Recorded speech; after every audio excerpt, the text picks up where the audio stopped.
Dalawang bagong infrastruktura ang itatayo sa Pag-asa Island na magpapatibay umano sa posisyon ng bansa sa West Philippine Sea. Ang groundbreaking, dinaluhan ng ilang opisyal na di rin nakaligtas sa radio challenge ng China. At nakatutok si Mav Gonzalez.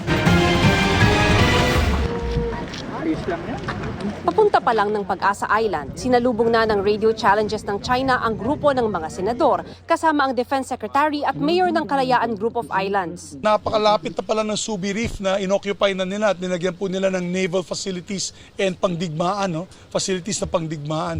So nakaka-alarma. Yung paglanding nga namin kanina, meron ng mga verbal challenges. And it's so sad na nandito tayo sa loob ng ating bansa, teritoryo ng Pilipinas ito. Tapos sinasabihan ka, umalis ka dito kasi ito ay teritoryo ng China. Talaga nakakagulat, no? Nakaka-alarma at nakakagalit.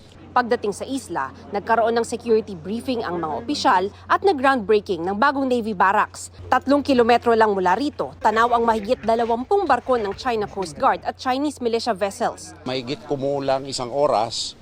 Pero kung ibang mga klase, mas mabilis.